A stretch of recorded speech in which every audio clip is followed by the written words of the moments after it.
Tim Brink, you owe me half of your Lucky Charms. I wouldn't have went on early if I didn't read that.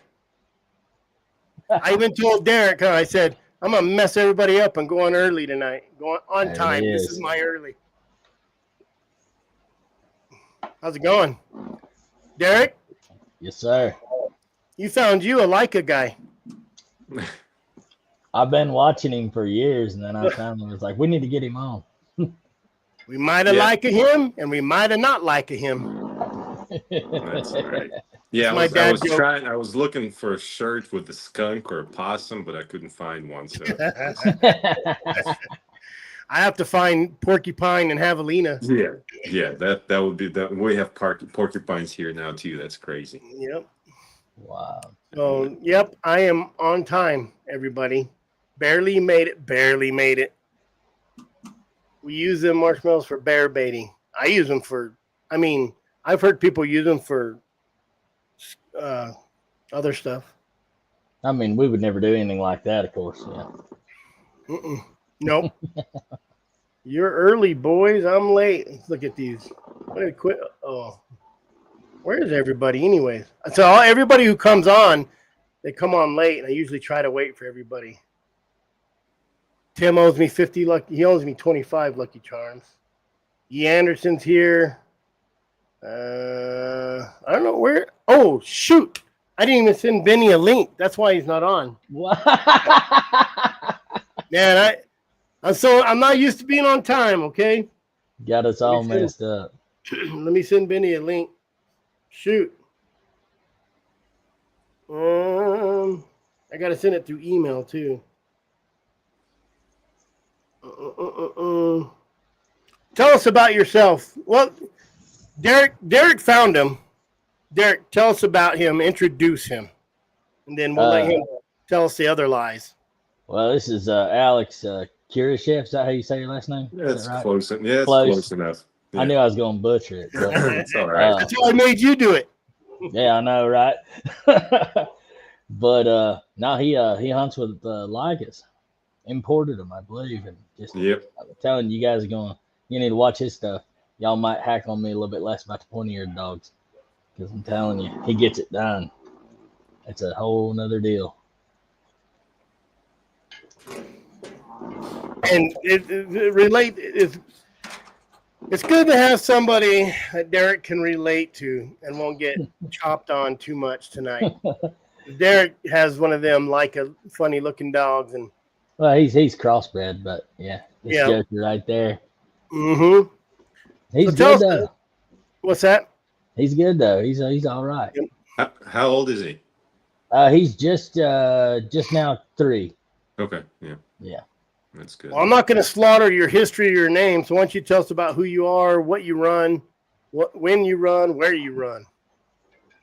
All right. So the name is Alex. I go by Alex. It's easier that way.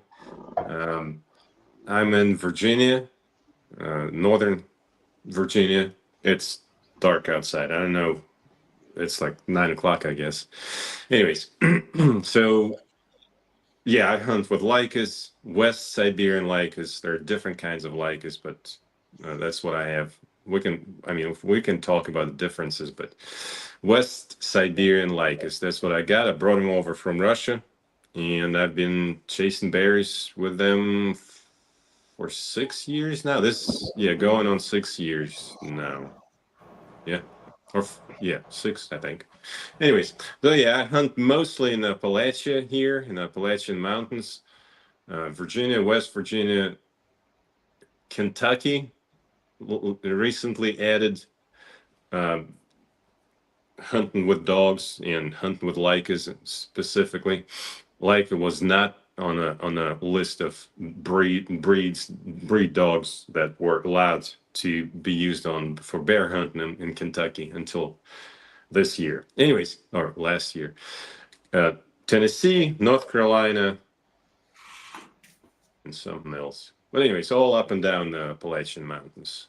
That's where I hunt mostly. What do you mean weren't allowed to use them? So there are some states. I know Kentucky for sure, New York, there might be others. I just never looked into it. But there are some states that have a set list of dog breeds that are allowed to be used for bear hunting. And if your breed is not on that list, you cannot hunt bears in that particular state with that particular dog. I never knew that. I never knew that. Yeah. In Arizona, if you want to run a damn line with a Chihuahua or a bear, you run a line or a bear with a Chihuahua. Like, that's when you said that, it really kind of boggled my mind. So, yeah, and they just let you guys use them this year? Or what's that? When did they let you use them, you said? So I believe starting this year, they added the Laikas to the list. Maybe it was I think it's this season. Now, it's the way it's spelled out in Kentucky. It says you're not allowed to. Don't quote me, but something like basically along the lines that you're not allowed to kill a bear that was treated by a dog of a different breed. So it didn't say anything about you're not allowed to chase a bear during the chase season. So what I did, I would just go to Kentucky during the chase season because, in Virginia where I live, we only get to chase and hunt bears with dogs for like a few months really. The seasons are so short, and they've gotten shorter starting this year in our northern part of the state because of the mange. So they actually shortened that season quite a bit. Anyhow, so in order to keep the dogs in shape, I travel. I go to where there's an open season, whether it's chase season or kill season. And so at some point, somewhere during the fall, like West Virginia opens up early. They have early season in September. And then there's Carolina sometime in October or something. Don't quote me again. I forget it all the time. But so that's why I hunt all those states, so I can hunt all fall and into the winter. And so there was a gap somewhere, and I was like, I was looking at different states, and I found Kentucky, and I was able to go and chase in Kentucky during that time. But now I can go and hunt in Kentucky with my dogs because now they added the Laika breed. But yeah, now I've been trying to figure out the logic behind it, why certain breeds are on that list and others are not. And I used to think that it had something to do with excluding the catch dogs like pit bulls and such. Those were definitely not on the list. And so I have the list here. Yeah, but I'm not 100% sure, and I could never find out exactly why only certain breeds were on that list and others were not. So the list, the reg says a dog used to harvest bears shall be a purebred or crossbred of the recognized dog breeds established in this paragraph. A is Airedale, a black and tan, blackmouth cur, a blue tick, an English, a leopard cur, a majestic, Matisse, a mountain cur, a plot hound, red bone, Siberian Laika, or a tree and walker coonhound. Anything else is unlawful for harvest. Yeah, for harvesting. Now it didn't specify chasing. Maybe that's how I understood it. So I used to go and chase there. Maybe I wasn't supposed to, but I did. Now, here's a question for you, all you guys.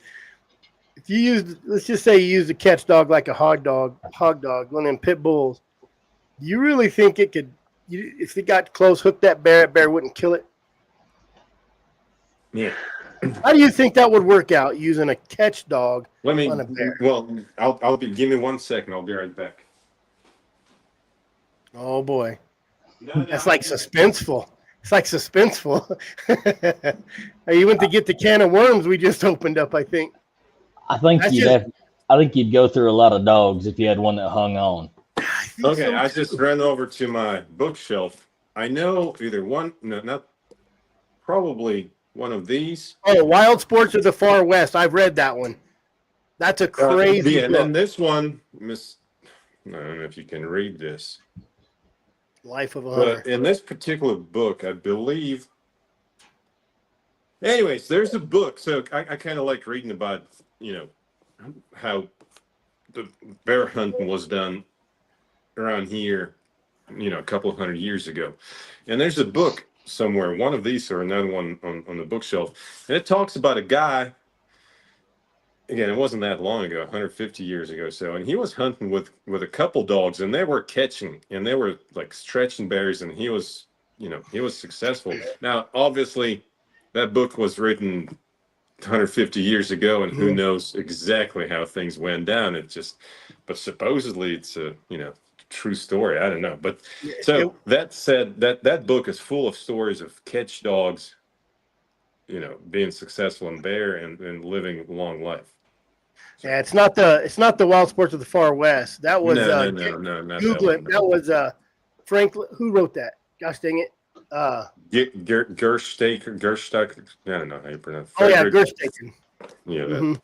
Yeah, Frederick No, Gerstaker. I don't know. I'm not going to spend time looking for it. I'm just telling you that there's a book out there, and I read it last winter, and I couldn't believe it. Now, like the guy's telling, he's got two dogs, and then sometimes one dog would get hurt, and he would go out with his other dog, and he'd be catching bears and killing them on the ground with the dog holding it down. I don't know. Maybe they were catching cubs.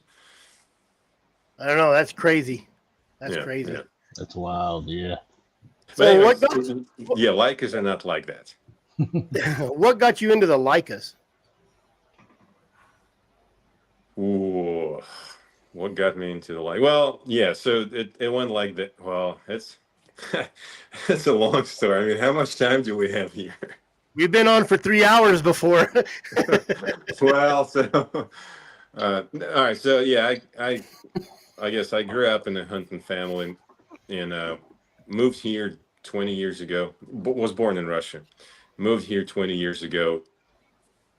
Took me several years to get all the papers straight, get my green card and then citizenship. Then as soon as I could legally purchase a gun, I started hunting. Actually, no, I started hunting before then with a crossbow. But then I finally got a gun, hunting deer, small game, whatnot, and then found out that there are bears here in the States. So I started going out without dogs or anything, just going out and hiking the mountains trying to find a bear, and I just wasn't successful.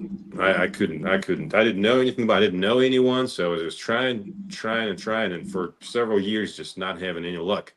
So I started looking at other options and how it's done around here, and it's like it's anywhere I go online. Back then it was on forums. I don't even know there are forums anymore, but like everybody was talking about hunting with hounds. So I started looking at different hounds breeds and trying to figure out what I want. And at that time where I lived, I was like, there's no way I can have a pack of hounds. It was not an option for me. I was thinking maybe one or two dogs at the most. And so I'm talking back and forth with some of my Russian buddies that hunt there, and one of them says, "Well, why don't you get a couple of Laikas? We're successful with two dogs, sometimes one dog hunting brown bear. Certainly, sure enough, you'd be successful in black bear." So I was like, "Well, let me try." So I flew to Russia and brought two dogs and two puppies, and started taking them in the woods, and they were catching possums first, raccoons, and then next thing you know, they treated their first bear, and then kind of the rest is history. So did you trash break them off everything else after you started catching bear? Not really, no. They lose. They kind of, I mean, I think, well, the dogs, they can feel your emotions. So let's say we're starting a bear hunt in the morning at first light, and they tree a coon. I go up there and I look at the dogs and I tell them, look, seriously, and they know. I don't, yell at them. I don't shock them or anything. I spend so much time with them, and they spend time with me. They know when I'm not necessarily not happy, and I tell them, let's go, and they leave. They do it a couple times, and then in the process, they tree a bear, and then that's when I say good job and all that, and they quickly learn that That's what we're after. So no, I didn't have to necessarily trash break them, and maybe I should have, because occasionally they would still catch a skunk or a porcupine, which again, that's become a major problem. Like I was going to work today and I saw a porcupine on the side of a road. When I started 6 years ago, there was no porcupines here. They're coming back now. So that's become an issue. Yeah, when I started, there was a bunch of porcupines. Now, maybe my dogs, I have a weird way of breaking them of them, but maybe they just, I don't know. I got a lot of pups. I just haven't ran into porcupines in a long time. Yeah, who knows? Well, there's some, I mean, we have fishers now.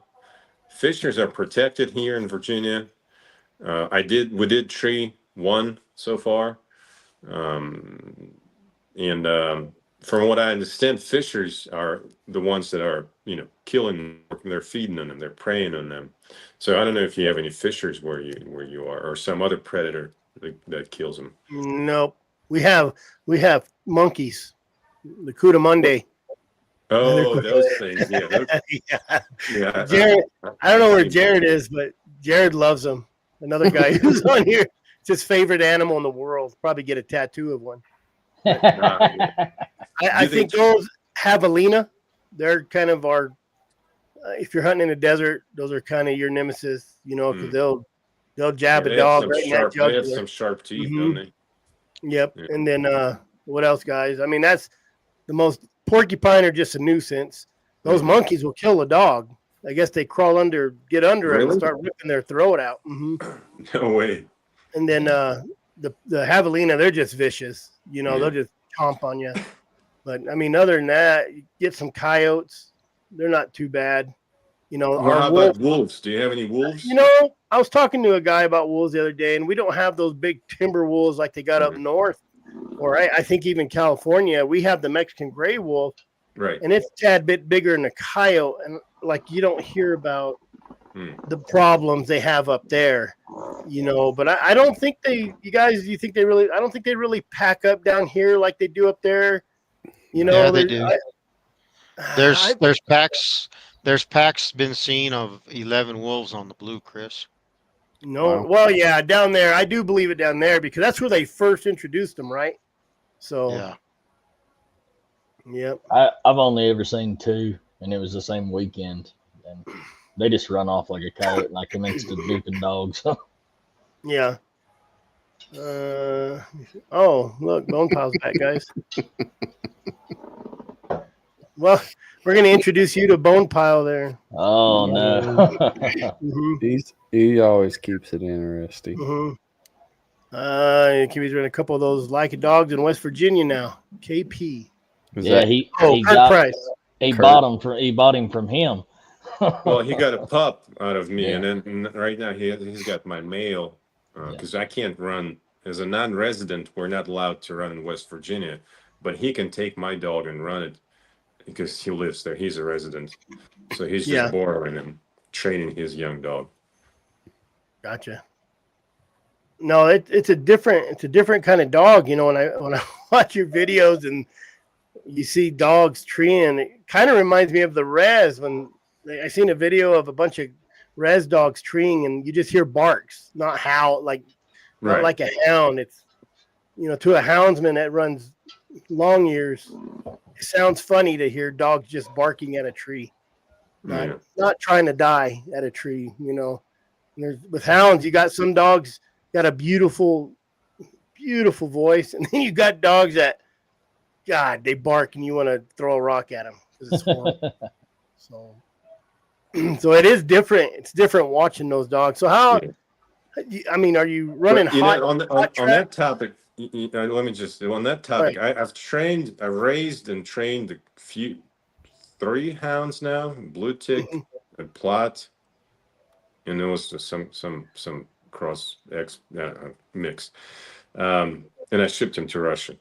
But what was interesting about all those 3 that I would train them till they're about a year old, and running with my Laikas, but by the time they get to 1 year old, they're barking. They're staying with my dogs and they're barking at a bear, but they're doing exactly that. They're barking. So like I posted some videos and people are like, "Oh, those hounds, they sound weird. Like, why are they barking? Like barking at a bear, not doing the hound thing, you know?" And Yeah. that could be because they're learning from the Laikas. So I don't know. As I said, it's been only 3 hounds that I've raised like that. So I don't know. Maybe just one of those, weird hounds that didn't bark right, but it might have something to do with the fact that they were trained by the Laikas. Someone asked, how do they do with the regular hounds? Oh, well, as I was just saying, I train hounds with my dogs, and I have a few people I know with hounds, and we hunt together occasionally. Yeah. No problems. No, and we run into loose, like straight, not straight, but like, random hounds during the season, especially like opening day or last day of the season here in Virginia. There'll be hounds all over the mountains everywhere, just like, everywhere. So no problem whatsoever.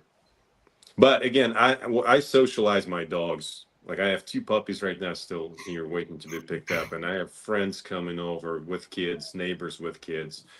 I try to socialize my dogs from puppy. And then as they grow older, I take them to downtown to a restaurant whenever I go, which I don't do often, but if I do, or, I take them trash to the landfill, I take one time. So I try to socialize them, and, that I'm sure that helps with them being fine with strange dogs. Is there much difference in training those Laikas according to training like a regular hound that you know of? Again, I don't really have that much experience with hounds. And also I'm somewhat slightly biased towards the Laikas, but if I was to answer that question, I would say that it appears to me that Laikas seem to be a little more, for the most part. There are exceptions, but there seem to be more calm, like level-headed, and with that, so they're not like all over the place. And so when you're teaching them something, they absorb that knowledge, or training better. So it seems like it's easier to train a Leica. From at least that's been my experience that way. But again, I think that might be because they're just kind of more of a mentally stable dog. Maybe I don't know. Not so wound. Are they wound up? They got a lot of energy. No, that's what I'm saying. No, now they're calm. Now, Really yeah, calm. I have this one female that she's out of my dogs, but she's a little over. Well, she's going on almost a year and a half now, and so she was out of my dogs. Went to a guy. The guy didn't hunt with her. Was sick or something. Gave it to a neighbor, and the neighbor didn't want her. Gave it to another friend of a friend or whatever. Anyways, she came back to me eventually. At that point, she was a little over a year old, and man, she still is not to my liking as far as obedience. She's wound up. So when I say that I believe that Laikas are more level-headed, that could be because I'm going off of my experience with my dogs. It could be that because I put so much time in them from their early age, and that's how they end up being so well behaved. I don't know. That's kind of like the Africa guys, huh, Dustin? Well, yeah. Spend so much time with them. Well, and yeah, that's another thing. It's easier for me to get to know them real well because I only have 2 or 3. Now I have 4. Of course, it's one of those things that I just keep getting more and more, which there's no need for it, but I can't help it. But yeah, there's something to be said that when you have a few dogs, then you obviously get to spend more time with them than compared to when you have 12 dogs. Mm-hmm. Do you think more people will start hunting bears with them instead of most people using them on squirrels? Yeah, that's been my goal for the past 5 years or so. So far, besides myself, there's Cody in Frederick, Maryland, that has 2 Laikas, and he's trained bears consistently. There's Wayne, And in Virginia, he's got 2 Laikas, really doing good. I mean, he's doing well. There's a couple guys that are not on social media, but they got the pups out of me a couple of years ago. And then they every now and again they would text me or call me, and they're telling me that they're treating bears with their dogs. So yeah, I'm seeing some progress, but I mean, I was, to be honest, 5 years ago or 4 years ago when I first started, breeding my dogs, I was like, well, in a couple of years, like every other houndsman is going to have a Laika. That that's not the case still. It didn't happen. It's hard. We're all stubborn with what we like, and we're also stubborn with color, and something as different as a Laika versus, going from a blue tick to a walker, or a blue tick to a plot, or English to this is hard enough. Something that looks, We're already colorblind. Yeah, we're already colorblind. So I curly tail. You bring in something that's not only different color wise, but looks wise, handle wise, very different. And I understand that. That's it's well, and then, so as I said, I've raised and shipped 3 hounds overseas to Russia, and the guy that keeps getting them from me, he's getting as much or even more pushback for what he is doing in trying to introduce brown bear hunting with hounds. Yeah. So yeah, he's like, him and I were talking about this and just like shaking our heads, but that is what it is. It's just trying to go against tradition that's like centuries old. So the main dog in Russia is like everybody has, or what's the main dog over that way besides Laikas? Well, depends on what game, but like, I guess I don't have the statistic, because let's say 50 years ago or 100 years ago, I would have said Laika for sure. And people use Laikas for waterfowl, retrieval, squirrel, small game, boar, wild boar, and all the way up to bear and moose, all that. Nowadays, obviously, because everyone has access to YouTube and forums and online, stuff, internet, people they know about different breeds. So now you have labs there. They're all over the country. They're very popular. And just any breed that's here is also there. Just again, I don't know the numbers, which one is the most common. It might still be the Laika that's still most common breed for hunting. But now it's more specialized in treeing game or wild boar. Yeah, wild boar and tree game. That's pretty much where it's being used anymore. Because, like, I have a lab, and I know people that hunt waterfowl, ducks, and whatnot with Laikas. Like, I wouldn't do it. My Laikas, they retrieve skunks and possums, whatever they catch, they bring it to me. Yeah. But I definitely trash break them on that skunk. It doesn't. They live outside. It doesn't bother me. Drop it. Yeah. But what I'm saying is, once you hunt with a lab, you'll be like, okay, my Laika might be good at retrieving, but a lab or Chesapeake Bay Retriever or something like that. I don't know. They're probably even a golden retriever nowadays would still be a better waterfowl dog than a Laika. Yeah. I mean, it's like a. I mean, for the lack of knowledge, and that kind of seems like someone like what we call in like the trades, plumbers, electricians. It could be a Laika seems more of like a jack of all trades, but not quite a master of one, if that makes sense. And I don't know everything. That's just kind of the gist of. I get it. It's a very versatile dog, but not one that's gonna completely outperform something else at one thing. It kind of goes more of a broader range dog, if that makes sense. I don't know if you agree with that or not. So they don't technically use them for just like walkers, dry ground, right? Association, plots, bears, blue ticks, wherever you can pawn them off on. I mean, I'm just kidding. Blue tick guys. But if those dogs can hold their own against a boar, a Russian boar, a bear should be no problem.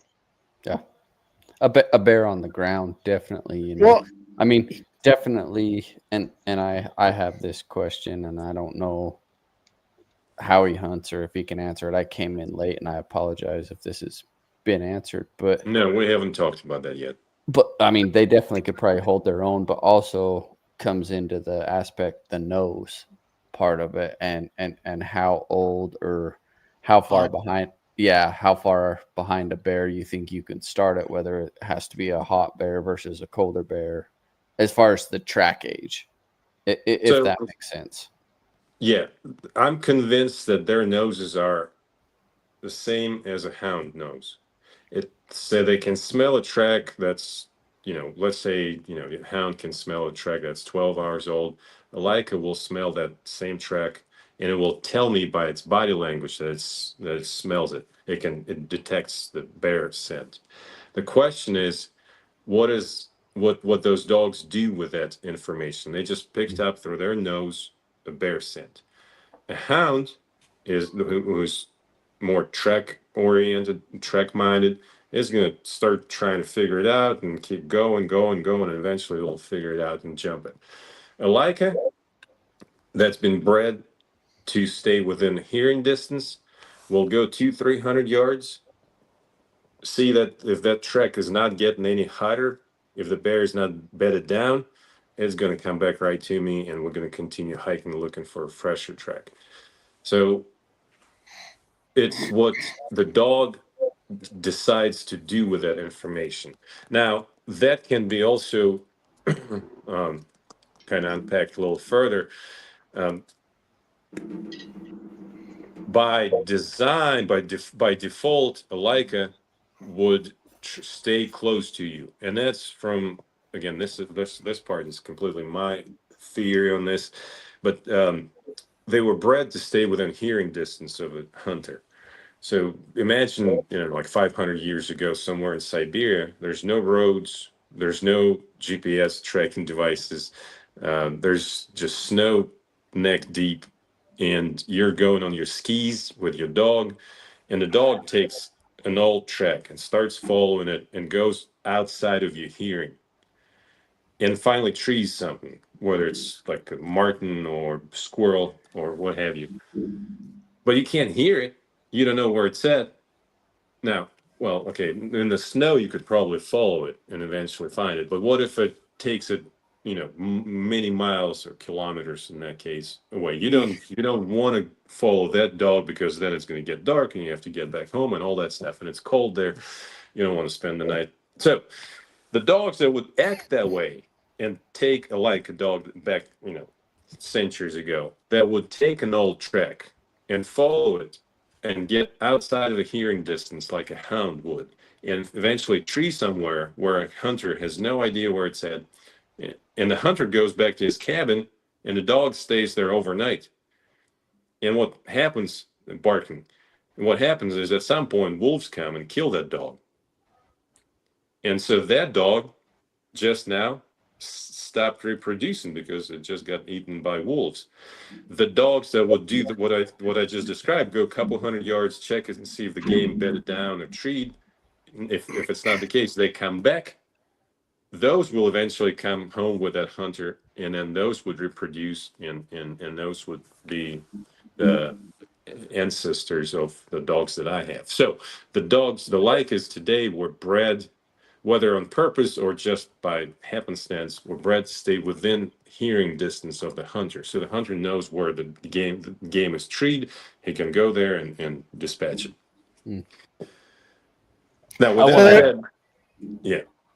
I'm going to answer Cass's question earlier. Mine, he does pretty good on them hot days. He ain't got a whole lot in him, but otherwise he handles the heat really good. And just talking on that, it took me like half of the season to get mine to get outside of 400 or 500 yards.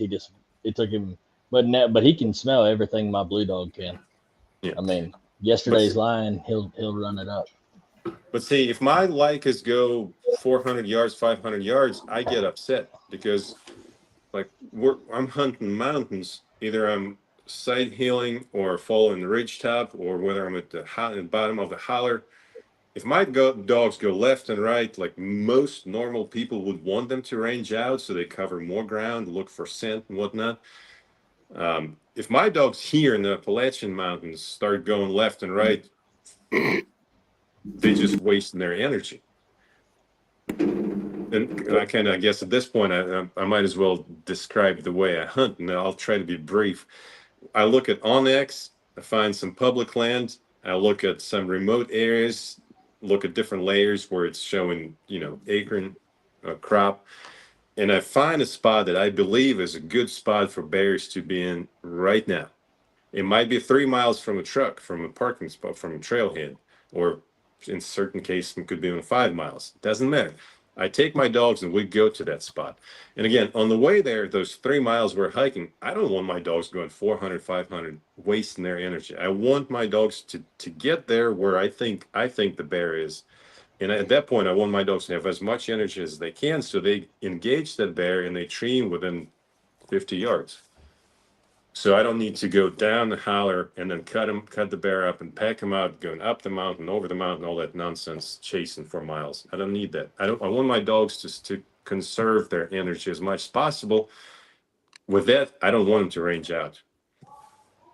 So that's because I'm in the mountains. If I was in more of a flat land, it would have been a different story. But going up in mountains multiple times, that wastes your energy fast. So you're trying to keep them within 100 yards of you while you're walking in. Well, I mean, yes, but and when you say try, I'm trying. I'm not necessarily trying. I'm just walking, And if it only, again, it takes a few instances where let's say they just go off down the mountains or up the mountain where I don't want them, and I tone them, and they come back.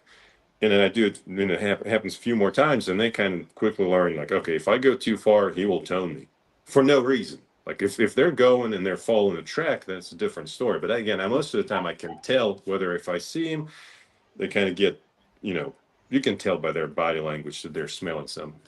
But if they're just exploring, my male, the one that Kirk Price has now, he used to be really bad about those excursions. He would go off a mile, but he's fast and strong, and he still has plenty of energy. So I would let him do it occasionally, but those excursions are just him running around, and they almost never produced anything until I take him to a spot where I believe the bear is either bedded down or feeding right now. And that's where we find a bear and then engage and treat.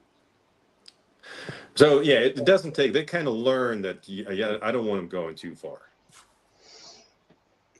Yep. That's kind of how they hunt.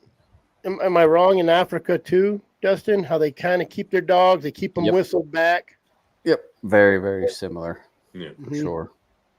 Not let them get out too far until they feel. But if you're just walking around like that and you're walking in, I mean, you're kind of reading your dogs, I imagine. So when they start hitting a hot track, I mean, you kind of know, hey, they're on something right here. Oh, yeah, you can tell. Yeah. And then you let them kind of go. Right, yeah. And sometimes they can, when it's really hot or if the wind shifts and they wind it, I mean, sometimes they even kind of like squeal with excitement. And I know it's like, you can count like 5, 4, 3, 2, 1 treat. It's just, it's great. I love that feeling. It's like, that's it. It's super hot. It's like right there. You're getting Derek all excited because us West guys, we like to go out there for about 11, 12 days and not get nothing. It's in our blood. I don't know what it is. When you talk about, it's like when someone talks about using hounds for deer hunting, I'm like, whoa, what? And then when you talk about using those, and you had a video where the bear was on the ground and your Laikas seemed to know the distance. They weren't just going in and trying to kill something. They seemed like they were smart enough to kind of keep back and put pressure on it. Right. Yeah. So let me see. Another question. Do people use them as multiple purpose dogs like squirrel and coons or coons and bears? Yeah. So you don't really regulate yours, right? Like if you're going and you just kind of let them, I mean, if you see that they're chasing a coon or a squirrel or Right. So pull it back. no. So it comes down to like if you're hunting in the same area your entire life. Like for instance, if I was just hunting here in Virginia mountains, and my main goal was bear, but because bear season is not open year round, then I would add something that allows me to keep the dogs, in the woods, longer or ideally year round, without necessarily affecting my main goal, which is bear. And let me give you a prime example here. Raccoon is open. Chase season is open year round here. Kill season is in the winter. I mean, it starts in the fall, but also in the winter when bears are hibernating or denned up. So between raccoons, chase season being open all year round and happening at night, and bears opening only a few months out of a year, I can keep my dogs in the woods all year round. It's just right now summertime when it's hot. I go out at night. Sometimes I go. Well, I don't go in the mornings anymore, but I used to go because it's a lot cooler in the morning. But anyways, in my case here, I figured out this system where I'm keeping the dogs in shape, running all year round between chasing raccoons and hunting bears. Lately, I've started traveling a lot more, and I'm now able to chase bears in March, even in West Virginia, because West Virginia allows non-residents to chase bears until end of March. So I'm trying to find ways to where I can only chase bears all year round. And my dogs are kind of starting to lose interest in raccoons altogether. But for instance, if I wanted to add a squirrel to that whole, equation, so to speak, then it would affect my bear hunting because squirrel hunting happens during daytime. And when I'm out bear hunting, I wouldn't, the dogs would be getting distracted by squirrels. So that's why I don't hunt squirrels with my dogs. But I could, but then it would affect my bear hunting. So you're kind of you're acclimating them. You're kind of like making it where nighttime is this, daytime is this. Yeah, and not only that, but again, summertime when during the daytime it's so hot, but at night it kind of cools down a little bit. It works, and that's when coon chasing is open. That just makes sense no matter how you look at it. Now, if I lived in New Mexico, for instance, I don't know what chase seasons are there and what climate is during the summer. I've only been there in October, so I don't know. But I'm sure I would have, well, I would hope I would be able to figure out a way to keep my dogs in shape with main goal of bear hunting. And when bear hunting is not available to me, then I'd be chasing something else. Maybe those raccoons too. I'm assuming, I'm sure there are raccoons there too, right? In New Mexico. In the bosque, yeah. Okay. Or something else. I don't know. But yeah, so I'm pretty confident that there's a way to figure it out. If not, you can always use, to keep them in shape, you can do some, what's it called, mushing, right? Pulling sleds or bicycles. There's a word for that too, but during the off season, so there are ways to keep them in shape. Well, just to my appearance, they remind me of some of these real brainy dogs anyway, like a shepherd, some of those husky breeds and all that. So do they respond to commands? Like hounds are just hard-headed. They're just hard-headed, dense. But are those dogs more prone to catching on mentally, like I'm talking about? I think so, yes, but again, it could be that their brains are the same as a hound's brain, but it's just the simple fact that I have less dogs to work with. Maybe it allows me to build a stronger connection, and so in other words, I don't let my dogs get away with misbehaving because I only have like 3 dogs at a time to deal with. So if one of them is acting up, I'm like, okay, I'm going to fix this right now. I'm going to be consistent with my training. When I had 12, let's say if I had 12 dogs and one dog is doing this, that dog is doing that, I'm like, oh my God, I can't keep track of all this stuff. So now they're getting away with misbehaving and not, acting right. And that makes my job so much harder training, obedience, and just handle.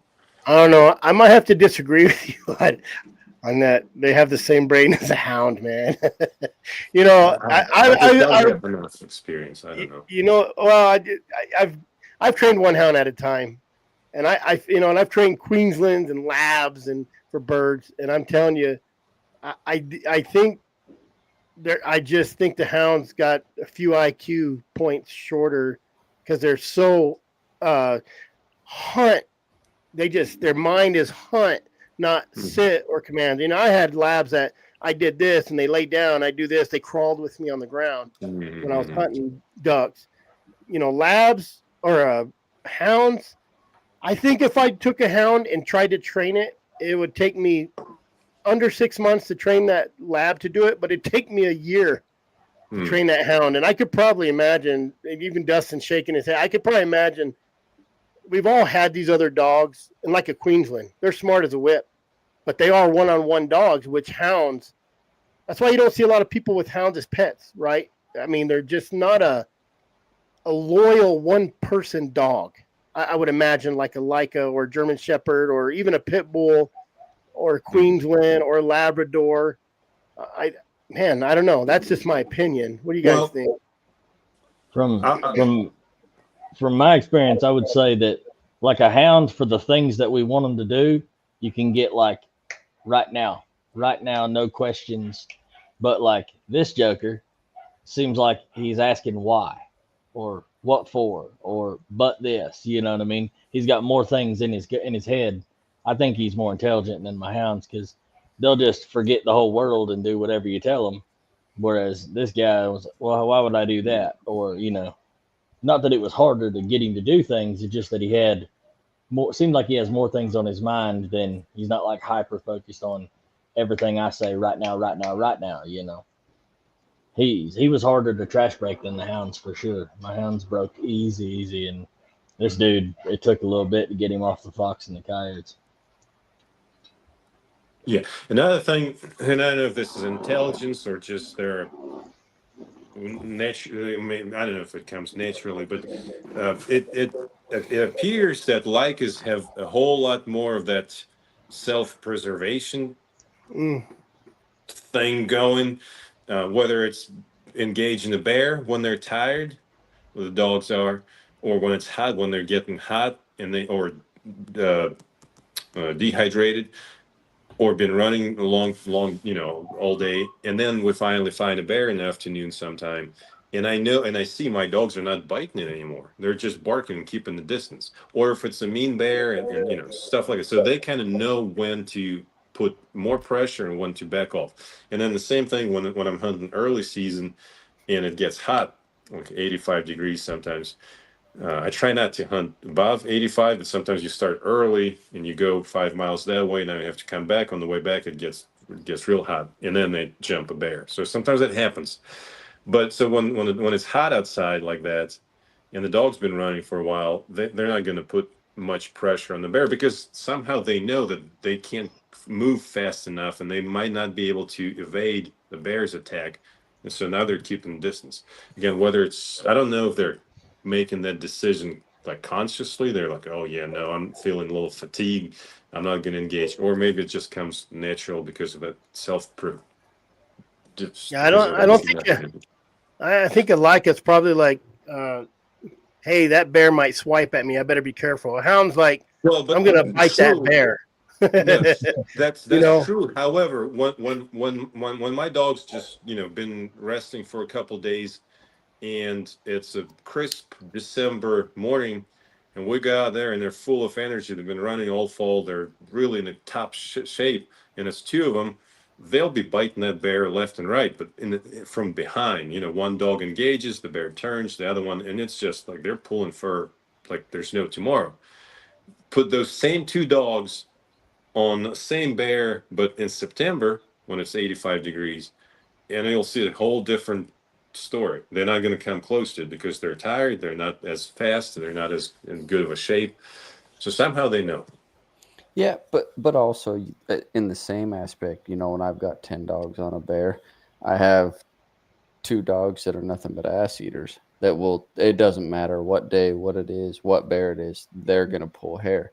But at the same point, you're going to have some of these other dogs that are a lot smarter.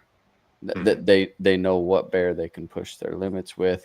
They know what distance to keep. There's certain hounds that are just, that have the brains. Plain and simple. They have the brains to know their limits. They know what they can push. They know the distance to keep. They know how to work a good bear versus some of those other ones that are just so nuts that it doesn't matter what that bear is, they're going to eat it. And other dogs. The question then is, that do will you think stay it's back. genetic? Do you think it's genetic, or it's that's something they learned at an early age Experience. during their first couple of encounters with bears, and they learned, and now they use that? I mean, I think some of it can play into genetics. I mean, if you breed an alligator to an alligator, it's probably going to produce an alligator in terms of a dog that just bites a bear. But brains, I think, is one of the hardest things to consistently breed. Brains and heart are hard, and I'm not a breeder. I can't. It's hard to get them to match up, right? It's hard to find a smart dog that has grit and try to continuously get that line. It's kind of like that trifecta, because in a litter, you're going to have, consistently guys that have bred great litter after great litter, consistent cross after consistent cross, whether it's a 6-timed cross that every dog has turned out. Just because every dog in those 6 litters have turned out, you're still going to have those couple that are here that have nose, brains, ability, and just the total package, versus some of them are mediocre, some are a little less than mediocre. They all turn out to be great dogs, but I think it's a very individual thing to get that total package. Right. And I don't know. It's hard. Like I get that. Yeah, definitely. So that's a good segue though into what are you looking for when you're breeding a Laika? Obviously, we're looking for nose and probably nose. Yeah, I mean, it all depends on like what you hunt. Where the style that Alex hunts is 100% completely different than how I will ever hunt. Oh yeah, plain and simple. But he has a whole different goal. His world and my world are completely different. Yeah. What are you breeding for in your Laikas? What are you looking for? Intelligence, of course. No, it's a really tough question because, well, I've only brought here imported. I'm trying to count 1, 2, 6. 1, 2. I think 6 dogs from Russia. 2 of them were litter mates. And the biggest thing is, now I know some people are going to be upset, but the biggest thing I'm looking for, number one is it's purebred. Now we can talk about that in a minute, but the second thing is I'm looking at the fact that they're not afraid of big game, mainly bear or boar or moose, because moose is even more dangerous for a dog than a brown bear, statistically, because they kick. Apparently, I only twice hunted moose with Laikas in Russia and was not successful, but so I can't really say that I've witnessed it personally, but I've watched a bunch of videos and I've talked to people. So moose is not it's a serious thing. So anyway, so I'm looking for a dog that's not afraid of a big game, dangerous game.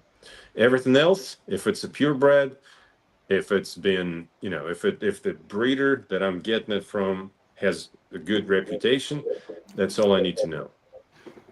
That might be because I have, I know people in Russia hunters that I've known for, many years, and I trust them, and they kind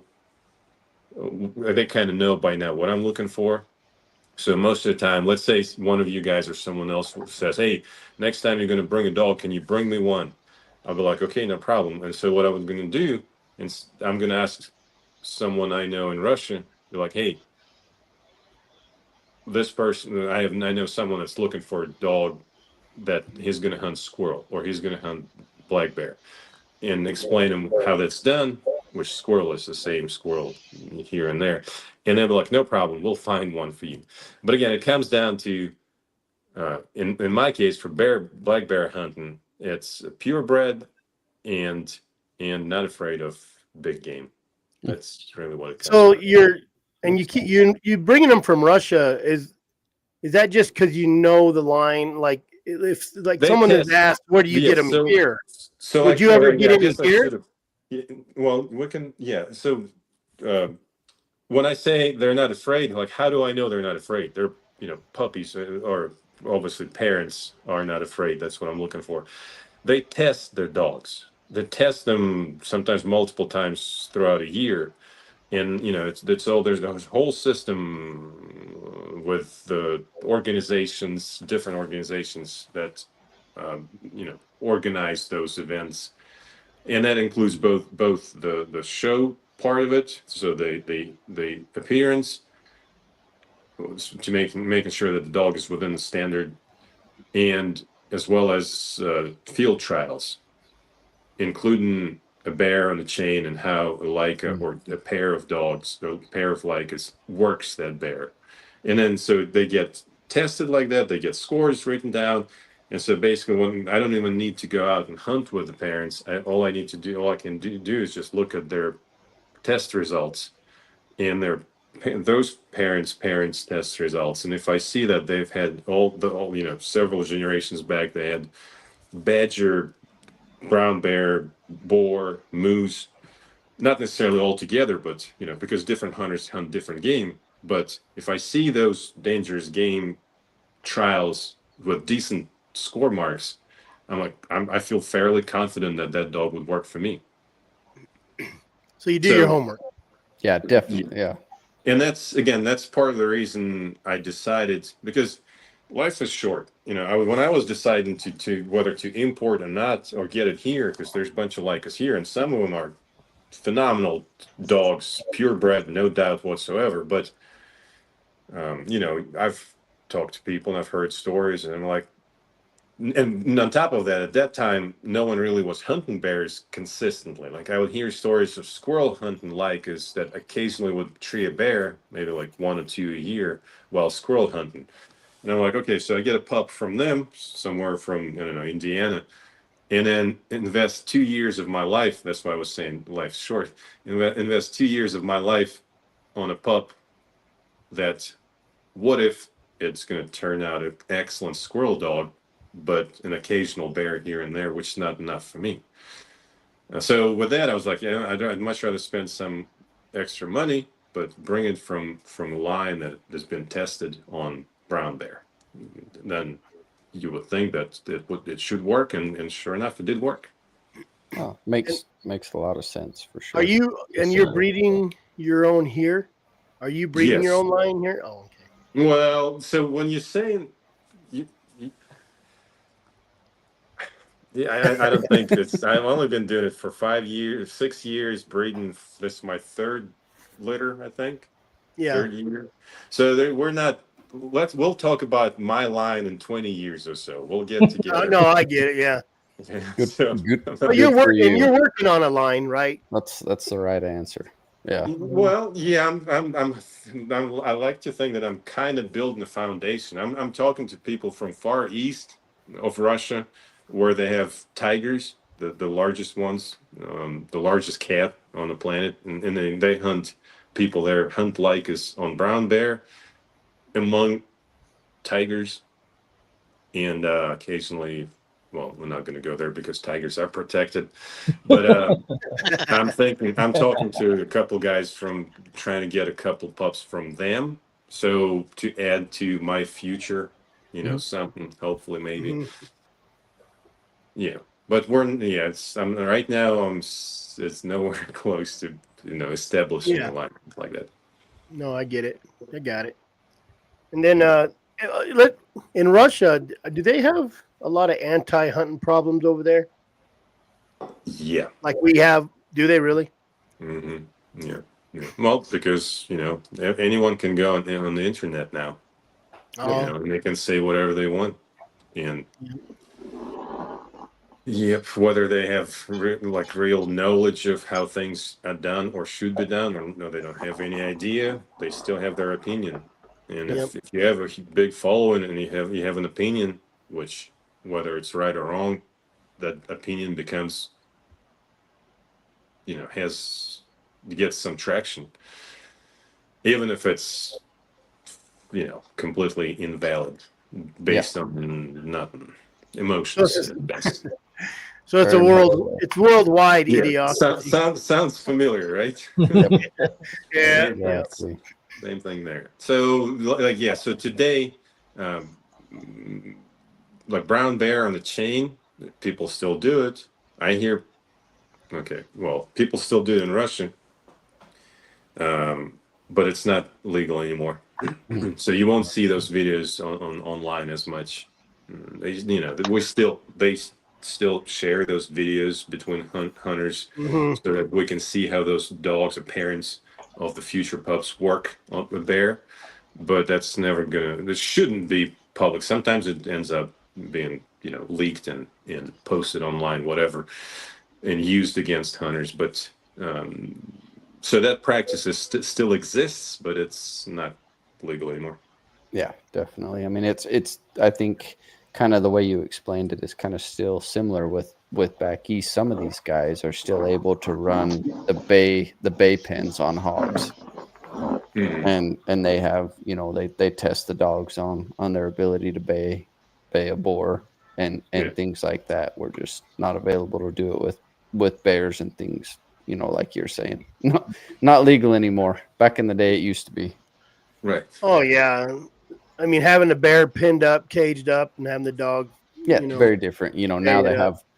they have mechanical bears and Mhm. things like that. Yeah, Still yeah. kind of test the dogs, but it's not the same. Yeah, I tried that. I brought my dogs to an event like that, and they walked up to that bear and smelled it. It's like, nope, it's not gonna work. It doesn't do it for us. Which speaks somewhat to the brains of the dog, because even like these field trials that some of these states put on, back when I used to, I tried to go to them to be nice or go support, but I'd get there and some of these older dogs of mine that have never smelled a drag in their life looked at that and went, "What do you want me to do with that?" Right. They know it's fake. Like, the younger dogs, they don't care. If it smells halfway the same as a lion or a bear, they're going to run that shit. But you get some of these old dogs, they'll look at that drag, they'll take a whiff of it, and they're going to turn around and be like, really? That's bro? out of a bottle. Really? That's out of a bottle. The hound trials can hurt somebody's feelings real bad because my dirty dog trail bears all day long. You give him them hound trials, he's like, he'll run up, turn around. He's like, I don't even. I'm not. No, and those puppies. I like the hound trials for the puppies. Like you said, you get them communionized. Everybody, like, they get to kind of socialize with other dogs and people. But you're right. Well, it's like us and Benny. We're gonna bite on all this other stuff, and Benny's just gonna sit there and be like, that's bullshit. Yep. Then he'll catch a whiff of something that's pretty real, and he'll speak up. But the rest of it, he's just like, it's bullshit. And when you think of hunting bear, like, or even go to the internet, like, it's funny. To me, it's weird to see those curl-tailed dogs at a bear tree, treeing and baying a bear. It's like deer hunting. Yeah. Arizona, you don't deer hunt. Like, that's a big no-no. And back east, you're talking to deer guys, or California running deers, and you're like, what? Well, hell, I got a dog. I'll sell you. Well, it's very different. Like, as Alex was explaining kind of how he hunts, he's like, well, I'll hike in 3 miles to this area that I know these bears frequent. And when I do it, you want them to catch that bear within a couple hundred yards or so. If I took that right, yes. Whereas me, I'm going to drive around, I'm going to rig, and I want a good enough track that my dogs can take it and catch that bear. Whether it's, to me, and I promise I don't mean this in the wrongest way, but for me, if my dogs hit a pop-up bear race off of a rig that's only 200 yards, that sucks. Right. Like, and it's all just our very different styles of what you're looking for. For me, I want a good, 1, 2, 3 hour race that the dogs have to put in some work. They're going to work this, whether it's a bear that trees or a bear that walks and bays. For me, I want them to get out, get some good exercise, and really work the trail end of it. And the tree or the bay is just a great part of it. For you, it's how you hunt it is very different, and so it's just interesting. Like to your point, if I was in an area where there's not as many bears, or it's a wide open, I don't know, dry ground, just something entirely different from what we have here. And then I would go for days and days and, weeks and weeks and without seeing a bear, then I'd be probably thinking about getting a hound. But where I hunt most of the time, there's plenty of bears, there's plenty of game. And at that point, all I need to do is I need to know what they're feeding on this time of year. And for that, I actually listened. I don't do it anymore, but still, I forget a lot of stuff, and there's always something new you can learn. But I listen to a whole bunch of bow hunting podcasts and bear hunting with a bow, because those guys, they need to know where those bears are, unless they're baiting, I guess. But definitely. So I learned a lot from bow hunters and just hunters in general, and not just that, but like, anytime I could learn something about bear biology, what they're feeding. So like I follow all the local bear groups that are like Bear Wise, and they're not hunting groups, but they're bear. They post stuff, facts about bears. Yeah, and they might even be anti-hunting groups on Facebook. But I'm following it because I'm learning. Okay, so it's skunk cabbage. Do you guys have skunk cabbage? Ever? Nah. No idea what that is. What is it? I doubt it. We might have something, but it's not called that. It's a plant that grows in like wet areas along creek bottoms. We're Arizona. There is no wet areas in Arizona. Okay, well there you have it. Yeah, and it stinks. It smells bad. It smells like rotten meat. That's why they call it skunk cabbage. Look at like big leaves. And bears love it.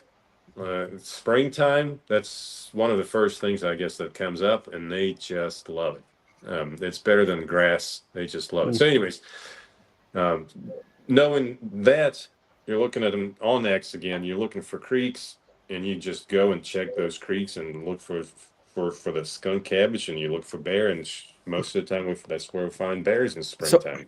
So you do it the smart way. You look for the food sources. You look for the areas they're gonna hang out, or bedding areas. Yeah, yes. And so you're essentially water sources is a big one early season. Yeah, so you're essentially hunting where the bear would be, not where he's been. If that makes sense. Yep. Yeah, and that's why again we're going back to why I don't want my dogs to waste the energy until we get to that spot.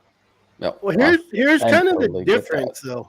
With you're not rigging at all. You're walking 90% of the time. I mean, is anybody rigging with the Laika? A couple of weeks ago, I was coon hunting and chasing at night, and I was coming home, and the bear crossed the road right in front of me, and I was going like 35 miles an hour coming up this road here, and the dogs just blew up. Because the bear just ran in front of me, and you can't. I just don't do it because here's another thing. I hunt Appalachian Mountains here in Virginia, where hound hunting tradition is strong. No one questions it. When season opens, there are trucks everywhere. Yeah. And I'll tell you something that I witnessed one day. No one believes me, but I swear to God, I saw it. I saw it with my own eyes. I got there. I thought I was smart. I got there at like 3:00 in the morning, or maybe 4:00 in the morning, opening day. Got to the to the road that I was gonna drive. It was snow on the ground. So December, whatever. And so I was like, I'm gonna be the first one there because it's the first day. I'm gonna drive that road and I'm gonna look for tracks. I'm gonna find the track. I'm gonna find the track. I'm gonna pull over. I'm gonna walk that track with my dogs, bear track, with my dogs till we jump that bear or get close enough so the dogs can act on that track.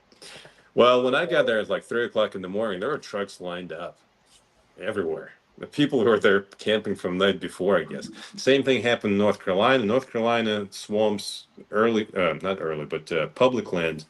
They have 3 days on public land that you can hunt with bears during the early season, and I think 3 more days during the regular season. So it's only 6 days that you can hunt North Carolina public land in the eastern part of the state where the swamps are, where the big bears are. Anyways, when you get there on the opening day, you can't park. It's all taken. It's like you can't find a spot to park. So with that, I was like, you know what? I'm just gonna go a different route. And I would look at a map and find an area, and actually on X has a layer that shows like roadless areas, like purple color, I think. And so that's where I go. So I don't go there because I just like hiking. No, I'm just trying to get away from everybody else. You're going where the pressure, where there's no pressure, less pressure. Yeah, but it happened before where, would get there and there are hounds barking somewhere, tracking something. And I start hiking, cross over this mountain ridge, and we tree something. We shoot it and start cutting it up, and because we pack out stuff all the time, cut it up. We're done, cutting up the bear, getting ready to start packing out, and all of a sudden, hounds finally get there, and then they start, they get there, and then the hunters show up, and they're like, "You killed our bear." I'm like, "I didn't know. I was just hiking, and my dogs treat a bear. I didn't know the bear ran all the way around the mountain and got there, and we just happened to walk into that bear and treat him. And then it took hounds however long it took him. By that time, the bear is all cut up. So who's in the wrong? Did I kill their bear, or who was there first? I mean, well, but I think that gets it's like back one of those. into Yeah, so I decided who jumped the gun. If you didn't dump in on top of those guys, you had no idea they were Again, as I there. said, the So bear just took a detour and ran around the mountain. Yeah, it gets back to ethics, and if they don't like that, they can piss up a rope. But then, then people on Facebook send me screenshots from private groups where they're talking about me, saying that that's exactly what I did. I got ahead of the chase and dumped my dogs and killed that bear, which I didn't do that. So I was like, you know what? I'm just going to completely try to avoid those situations by hunting wilderness areas where there's no roads. And, it just so happens that that's where bears are because they're not getting pressured. Yeah, definitely. Let's segue over to your Gila mountain hunts in New Mexico. That's where I was going to go. Because you have your terrain over there. What's the difference when you get over here on this side of the country? Well, the first thing was the first day I thought I was hungover. I was like, what's going on? I would walk 150 yards and I'm like, oh my God, I'm about to pass out. I didn't Elevation. know what it was. Yeah, that's exactly what it was. It'll get you. Yeah. And I mean, we did drive, my buddy and I, we drove 33 hours, without stopping, just getting gas and switching every now and again. So I was like, well, maybe we're just tired. But then, yes, someone told us that, it's elevation thing. But then you quickly adjust. Next day, well, we're fine. So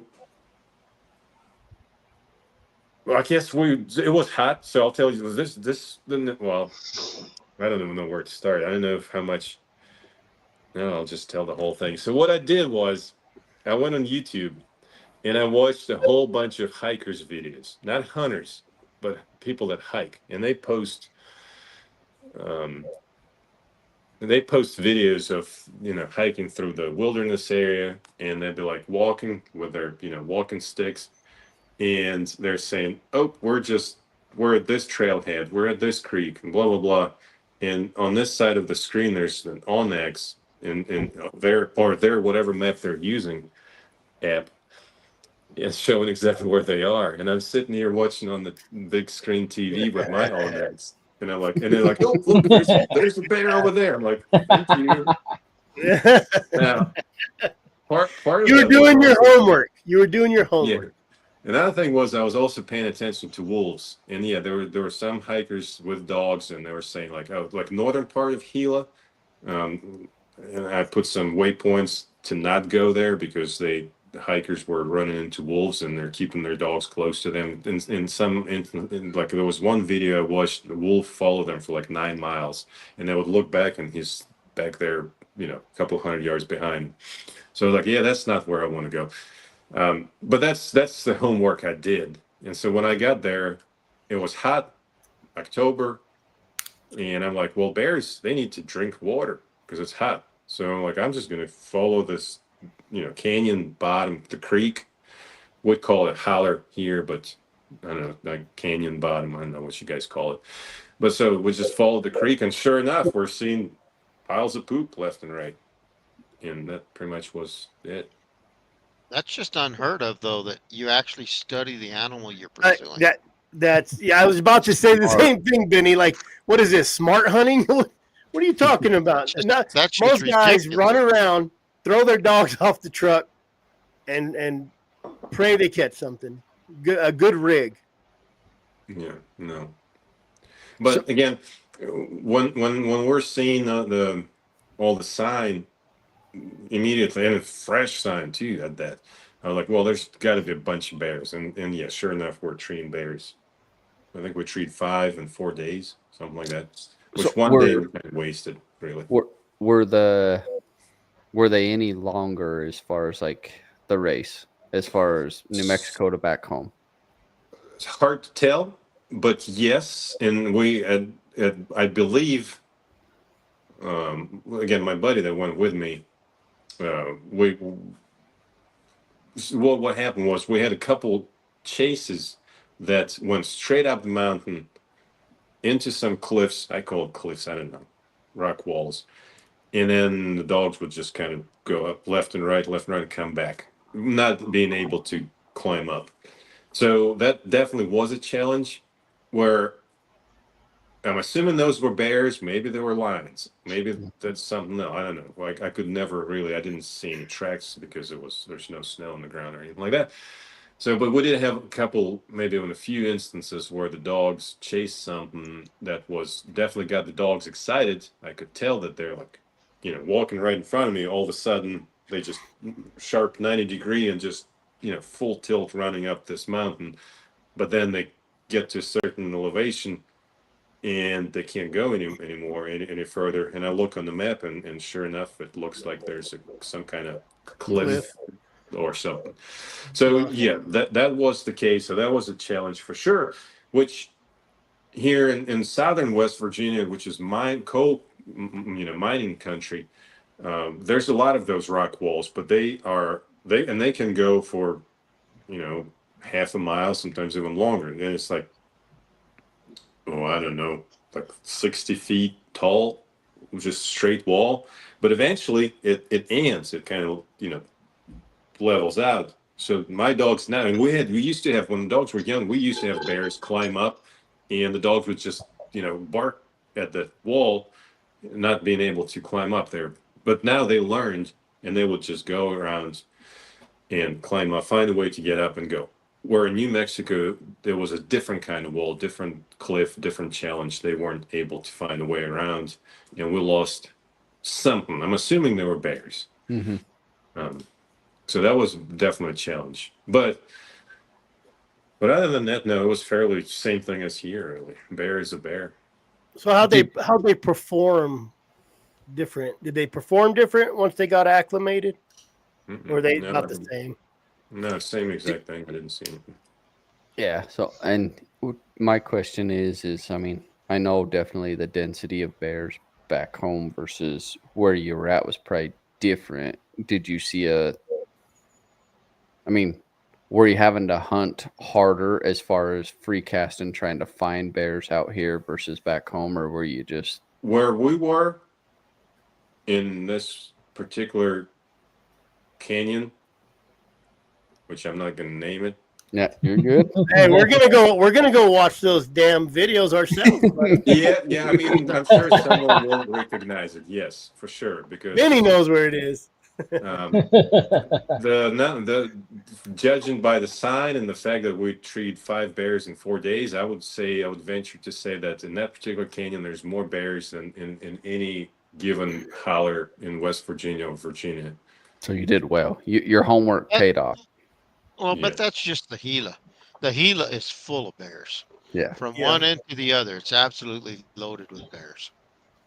And if you walk in, if you take the time and walk in and put the effort, you're going to catch them, unlike just running around.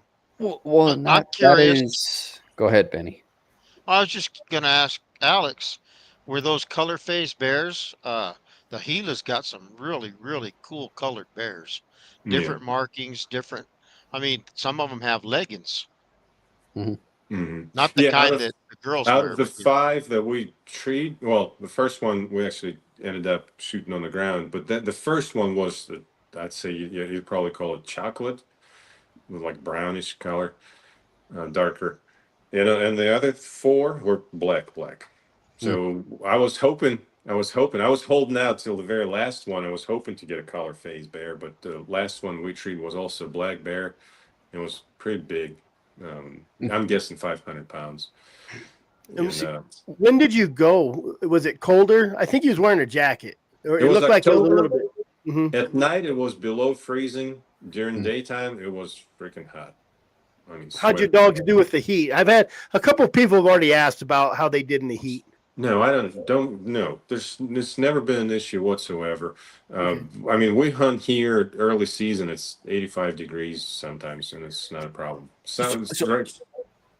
On that, but the races he's running, and this is just my perspective, he's not running long races, so I don't think the heat is going to affect them.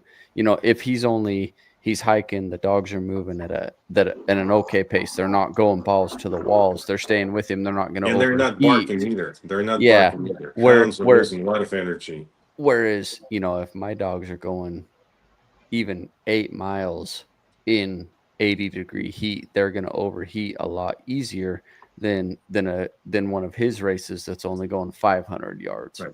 So the heat won't affect it quite as much because it's not the distance and the longevity. Yes. On that, I would say yes and no.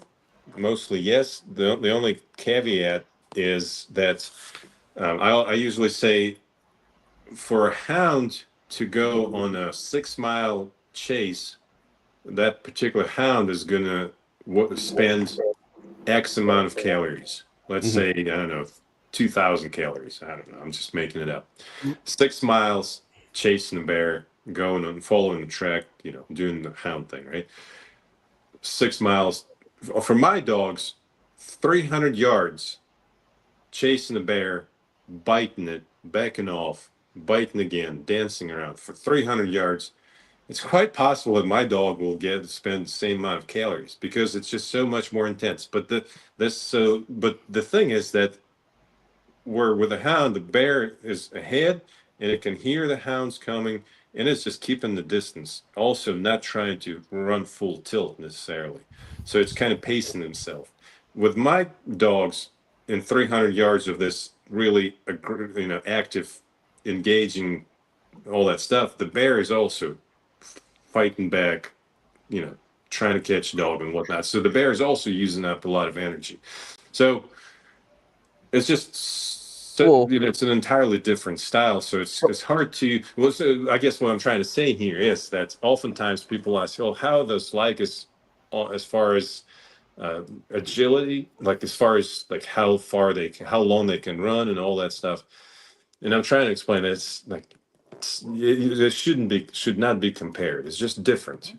Yes, and I get that because but is every bear you're running, are they fighting it, or is the minute they they hear them, the bear could tree. So with the hounds, my experience is some bears will never even fight with the dogs on the ground. Oh, They'll yeah. hear the Walking dogs bear. coming, they'll treat. But at the same point, I could trail a bear 5 miles, and for the next 3, my dogs are going to walk and bay and fight Mhm. that bear.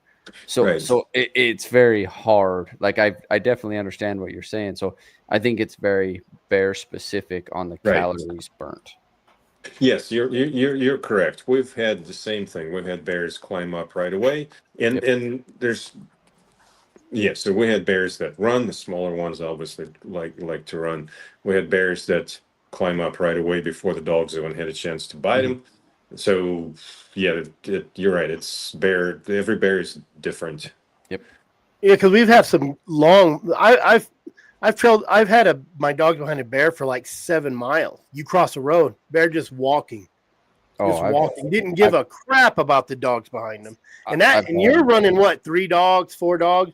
I'm running sometimes 7, 8. And if it's not going to tree, man, you're like trying to turn some more loose to get some pressure on them. Well, and this is where a shameless plug. If you go on my YouTube channel and you Yeah. look up the video that says face packing Laika style, where I was hunting with the guys in North Carolina mountains, and they had hounds, and they were.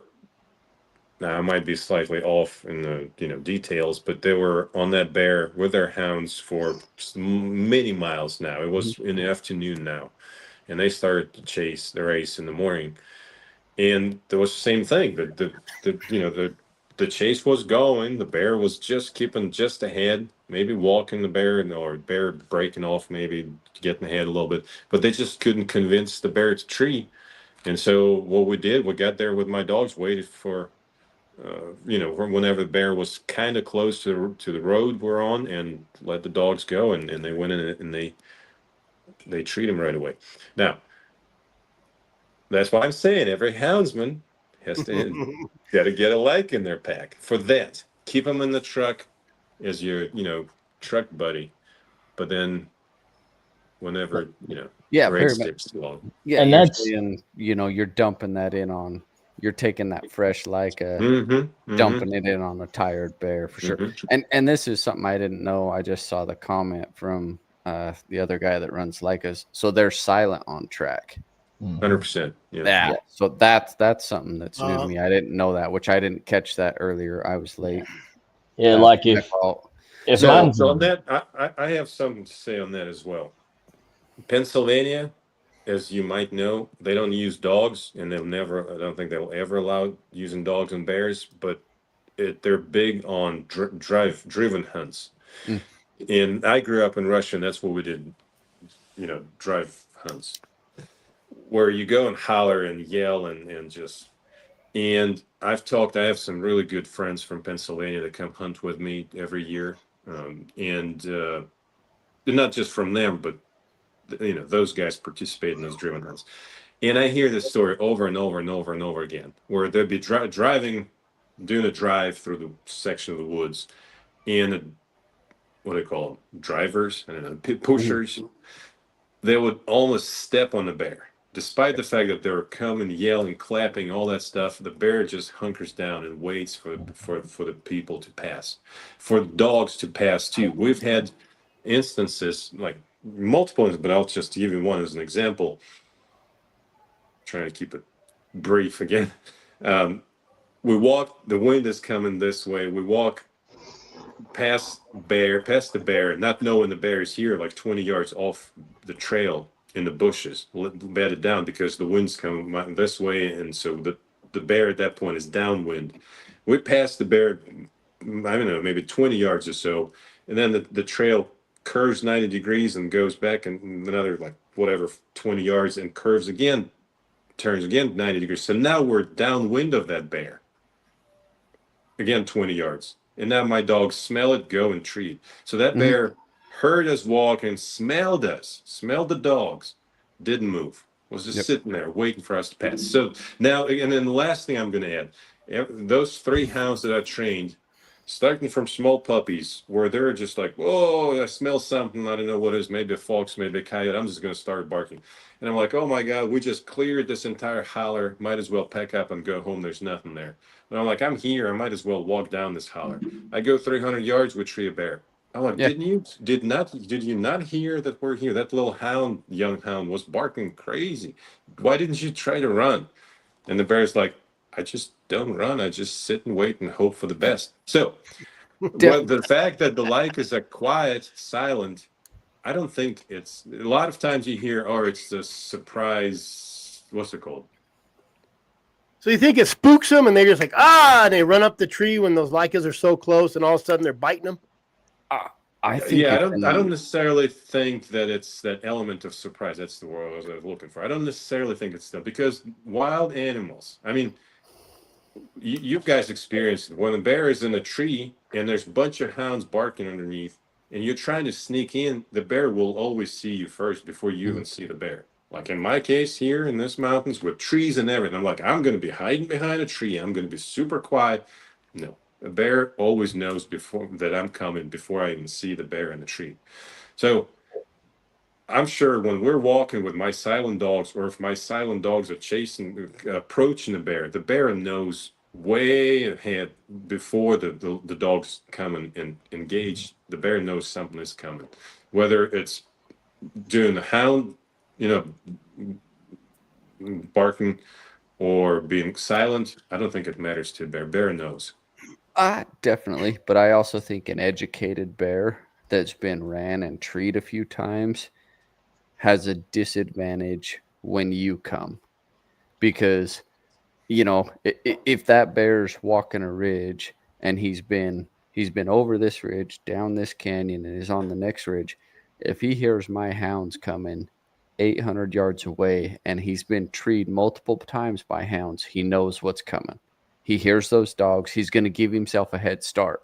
Yeah, whereas if your Laikas are coming, once they get there, they kind of have the jump on him. So an educated bear, an educated bear is definitely going to have an advantage over hounds, and same with lions.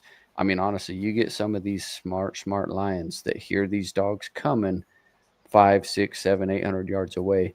They're going to get on their long trot. They're going to pull their tricks, and they're going to do their circles. They're going to jump their ledges, do whatever to get the advantage on the dogs. I think bears aren't quite as smart, but definitely a silent dog on an educated animal has an upper hand. I think so too. And if I could get another one or two, I wouldn't even have any hounds, man. I love bushwhacking them like that. I think they put a different kind of pressure on the game. I think that it just makes them really uncomfortable that they're just everywhere all the time. Even with just the one, he's all around that sucker 100 mile an hour, and it's like what the, and then I agree. I mean, a silent bobcat dog is a killer. A silent bobcat dog, and if they don't bark till they jump, it is hell on bobcats.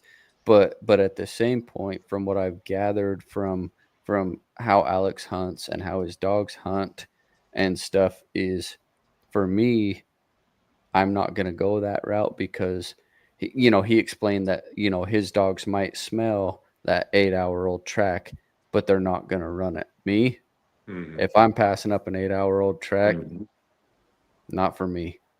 You know what I mean? I want to trail it for for the hours it takes to get there. I don't want the quick tree like Derek likes, or like Alex is at, which is where we're, and I get it.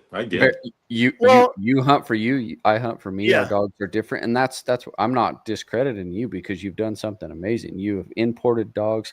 I got to experience that in Africa.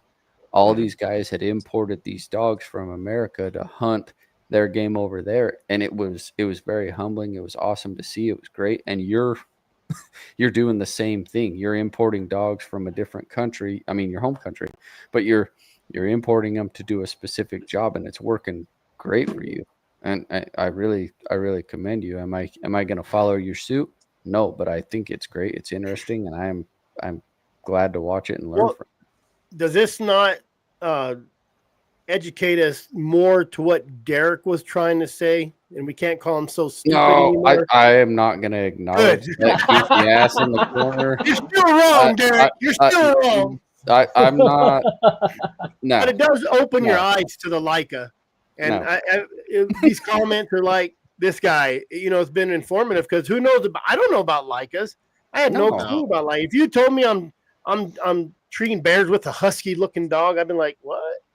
You know? But and at the same point, you talk to some of these guys that any dog that has game drive on a fresh enough bear track can probably take it.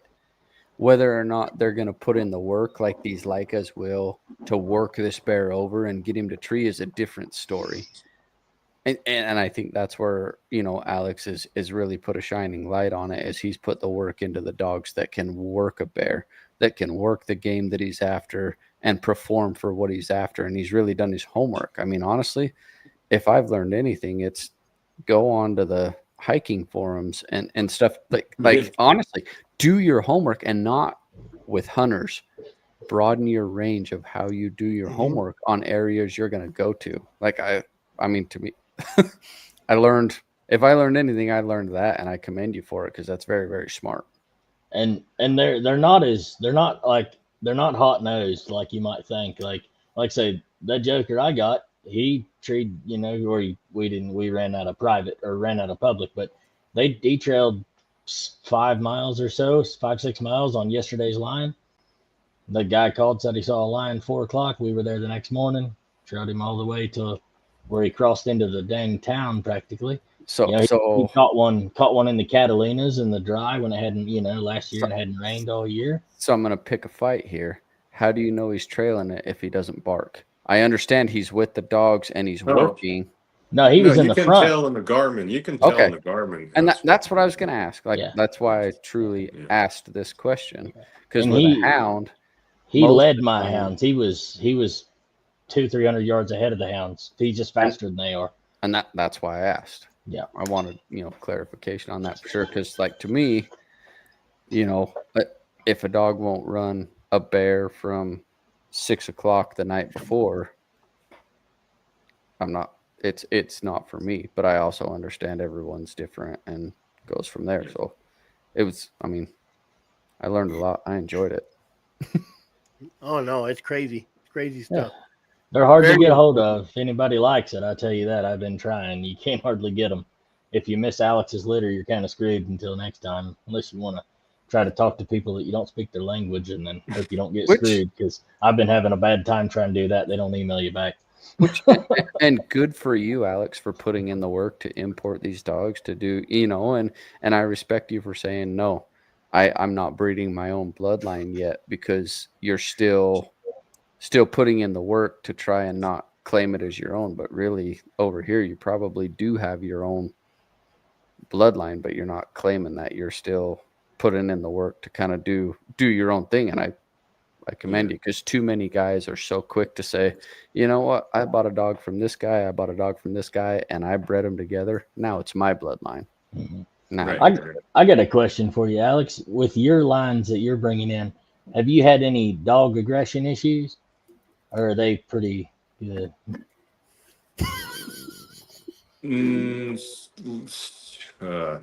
Like, define dog aggression. Like, give me a scenario real quick. This male I had to cut him because he just wanted to fight. He wanted to pick fights with and I cut him fairly younger than I normally would have, just because he was too ill. He wanted to fight the other males. I couldn't mix packs with anybody, or I don't have that. But also, when they're young, when they're puppies, like 3 months old and 2 months old, even my dogs, because I say it because I had last year, just same as this year. I had a couple pups that were not picked up right away. People were from out of state. They couldn't come get them. They were like, can you hold on to them for another month? I said, sure. And I started taking them out. We had an early squirrel season. So I took one out and I shot a squirrel. The pup was only like 2.5 months, so it did not contribute to me shooting that squirrel. I just shot the squirrel, but the squirrel fell out. The puppy ran over and picked it up, and I came up on it, and I tried to get that squirrel out of the puppy's mouth, and it growled at me. I was like, wow, well, that's not good. So at that point, I could have just, picked up the squirrel and go, call the puppy and go home. And then the puppy would think, oh, I can growl at him. Maybe next time I can bite him, or who knows what else. But instead, I pinned him down and I looked him in the eyes and I said, don't you ever do that again. And I held him pinned down like that till he understood. And he said, oh, got it. Okay, never again. Next time something like that happens while he's still a puppy with a dog over food, I stopped doing what I'm doing. I don't know if you noticed, but a couple times the dogs were starting, because I have a young dog that came, I was selling this earlier, that I don't know exactly where it's been, but now it made its way back to my kennel. And every now and again, I hear some commotion there outside. If I hear something that I don't like, I'm going to say, excuse me, I'm going to step outside, turn the lights on, and go and figure out what's going on. And if it's that young dog, that I'm going to stop it. I'm going to make sure the dog understands that that's not appropriate. So dog aggression, it's possible, but with any dog that's not socialized, not trained. Is it also genetic? Probably, yes. But I don't think I have any dog aggression issues with my dogs. It's good. Even with genetic, do you think you can tone it down, even if it is genetic, if you catch it early enough? I don't have enough maybe not. I don't have enough experience, but I would definitely try to do it. I don't have enough experience to answer, but I would definitely try to do it. What do you think, Benny? I think the main thing is he's the alpha in his pack, and 100%. his pack knows it from a very young age. And we have people all the time that have these issues with dogs, and they don't know how to take care of it, and they think the answer is a bullet. Well, if it A goes bullet too or a far, fist, right? well, yeah, but I've also, like I said another time, vets perform brain surgery and attitude adjustment every day of their life. So if you get a dog that's not going to respond, I have seen dogs that didn't respond to one person that way, but get rid of them, they go to a different house, and that other person can get their attention for whatever deal. I don't have a clue, but the quick, easy answer is always to dispatch the dog, where that's not a dog handler. Alex is talking about being a dog handler. Well, that's I wanted to bring that up too. He's not just hunting. He's raising his dog. Just like a father, like, oh yeah, I have kids. I'm never home. I'm working all the time. And oh, they're heathens. Why? Because I'm not there. You're concentrating on your dogs first and then going out. That's what I'm seeing. I had a situation with a pup. I think it was my wife that seen me, but it did something stupid and I grabbed it. I don't know why I did it, but I bit it on its nose. I just grabbed it and bit it. I don't know why I did it. And that dog was never aggressive again. Like it was like, oh crap. Why did this guy bite me on my nose? You know what I mean? So, and that's how I guess it's how you learn. You just do stuff. There might be something to that, if the dog is misbehaving, doing something that you don't want, and you are kicking it or punching it, or, even maybe even using a shock collar, it might have some effect. But I believe that if you do the dog style, how a dog would handle it, whether you bite it or, like I like to do, pin it down and hold it till they become submissive. They understand that much better because they're dogs, and this is the dog language, or actions. So instead of punching and kicking or hitting it otherwise, either making it scared of you, or show dominance in the dog way, in which they do it by pin it down and just that kind of thing. But being the alpha, I think, is the most important. That's, by the way, that's another thing that's interesting. I've asked my friends that have hounds around here, and I would always ask them the same question, like, can you tell me which dog is the alpha in your pack? 9 out of 10 be like, I have no idea. I'm like, how can you not know? Like, I know exactly who the alpha is in my pack. Like, there's no doubt, there's no denial. I mean, besides me, like the next one in line. Yeah. But with houndsmen, correct me if I'm wrong, but I think that's not always as obvious who the alpha is. Or at least that's been my Oh, it experience. just depends on the person. If somebody's involved with their dogs to the level that they should be involved with their dogs, Mm-hmm. to be a houndsman, to be a handler, to get the most out of that pack of dogs, they'll handle it just like you're talking about, Alex. And if Mm-hmm. they don't have a clue, why the hell bother feeding them and picking up turds? Well, when I look in my dog box and Dirty's sitting in the corner, and not a dog is, every other dog is 1 foot away from him, Mm-hmm. sleeping. That's when you know who the alpha is, because he's there. They know not to bug him. I think he's an older dog, and and you kind of can see who's coming up after, like if he is to go away, die, or whatever. You can kind of see who's tested him, even Mm-hmm. to where you get those little fights in close quarters. Not really a fight, just the growls and the. Right. So you can kind of see who's coming up as the next alpha. But like for me, I look in my dog box and he's laying in his spot, and there ain't a dog around him. But there's a few dogs he'll let lay next to him, closer than the other ones. And you'll see that other alpha kind of over in the other corner. Like, I can't wait till you die because I'm gonna get your spot. Can't wait. Guys, I'm gonna check out. Alex, Yes, sir, Mr. thank Benny. you. And Thank you so much. I have an extreme love for any kind of working dog, and this has been extremely informative. Oh, it's great. It's great. Thanks, Benny. Take care. See you. All right. Sir. Alex, I appreciate you coming on. I told you, time flies, man. Yeah. And I think a lot of people are going to like this. This will probably come out Friday on a podcast as well, because the information on this, like, I think a lot of people will talk dogs, and sometimes they don't just pinpoint one dog. And, Derek was like, this Laika guy. So I started kind of checking your videos out. I don't think to look up Laikas. Oh, I'm going to check out bear hunting. Let me look up a husky. That's what I see. Curl-tail, furry husky, And man, I was impressed. I was really impressed. And I mean, even tonight, I'm like, man, that would be nice to be able to sneak up on a bear. Me and Derek were talking to some people. Remember the biologist that said they would do the same thing he did, know where the bears kind of were. Mm-hmm. They would kind of sneak in, and then if they seen the bear, they'd like, boo, and they would and get that bear to startle up a tree without dog. It was crazy to hear people say that, and it makes a lot of sense because the bears can smell you. They don't got good eyesight. Their hearing's there, but you sneak up on a bear and you startle them, man. It's their instincts. That's their first reaction. So that's cool. A lot of good information, a lot of great information. So, and what's your Laika power? Is that what it is? Yeah, Laika power. I guess. Yeah, if you just put in Laika power, something will come up. It pops right up. It's at the top of the list. Yeah. But we do appreciate you coming on, full of information. Anything else you want to get out there before we jump off?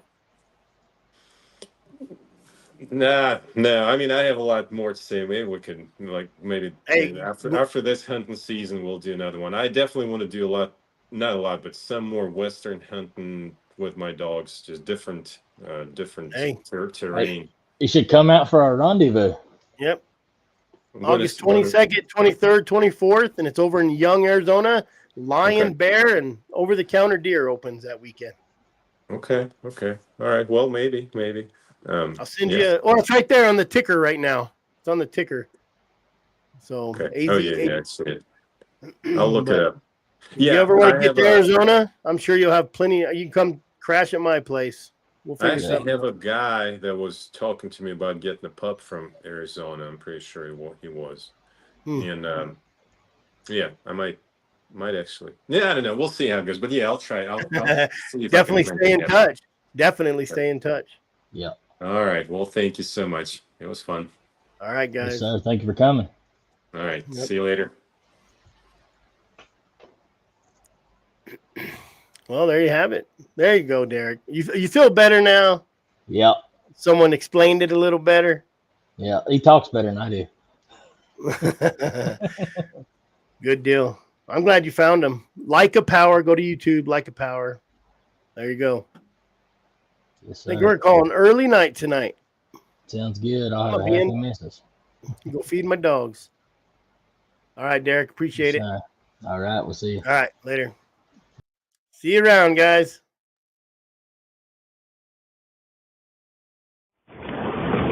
Well, bye.